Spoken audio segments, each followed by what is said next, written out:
I know you've got to go and get a plane, so but I do want to ask you a few other issues. A big week of news and commitments for you. One of them, of course, the Premier of China, the visit. Now, Peter Dutton said you lack the backbone to strongly criticise the behaviour of those officials when Cheng Lei was blocked at that media event. In hindsight, could you have been more immediate in your criticism? Kieran, you were there at that event, I would assume. Peter Dutton was there. He stood up at the lunch afterwards with Premier Lei and said absolutely nothing. He was a lion outside and a pussycat when in front of Premier Lei and other Chinese officials. Said nothing. The truth is that we responded very clearly. It was inappropriate activity. We made that clear, and I made it clear directly to Premier Lei, which is more than Peter Dutton did. He left it up to Simon Birmingham to speak up and didn't raise it himself. The truth is, as well, just to put some perspective here, the reason why Cheng Lei was at that press conference is because of the work that we did to ensure that she was brought home, strongly advocating, as we do, always in Australia's national interest. We've managed to stabilise the relationship without compromising any of our values. And Peter Dutton, for all of his macho nonsense he goes on with, he's incapable of standing up to his own party. He's got people in his caucus room who've been out there praising Vladimir Putin.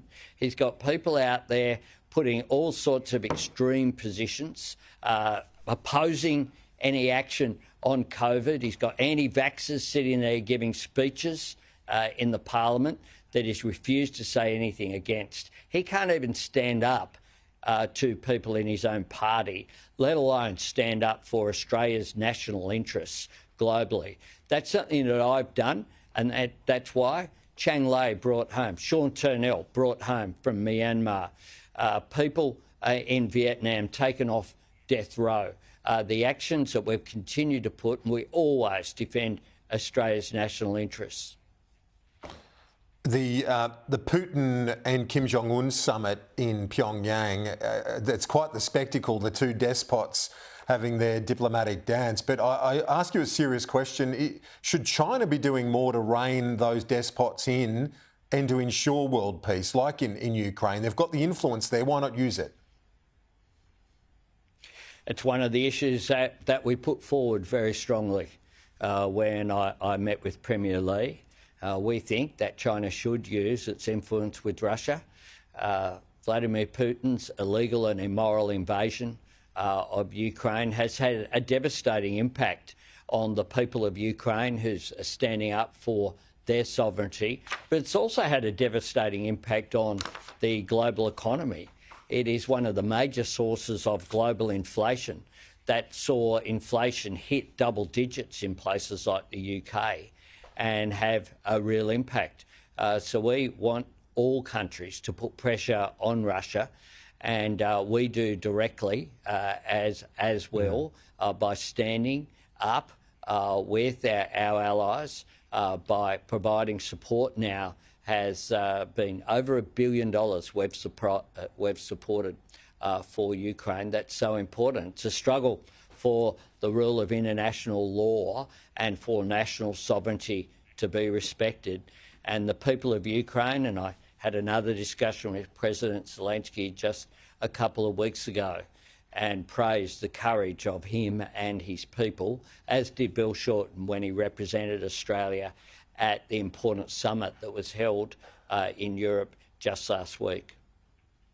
And finally, one out of left field, it hasn't been a major commitment of yours this week or priority, but one of my colleagues reporting on this, the Australian company Defentex, it's seeking to purchase a Brazilian weapons manufacturer, Avibras. They want $70 million. It would give us a sovereign capacity, our own Aussie-owned missile maker. Is the government considering offering that support as a loan? Well, Export Finance Australia are looking at that proposal. We're big supporters of our defence industry. Part of our agenda for a future made in Australia is about renewables, it's about manufacturing, it's about our defence industry, our pharmaceutical industry, it's about new high tech as well, and making sure that we're not only dealing with the immediate issues. So in less than 2 weeks now, Kieran, on July 1, Monday week, what we'll have is not just a tax cut for every taxpayer. We'll have $300 energy bill relief for every household. We'll have a wage increase for everyone on the minimum wage and award wages.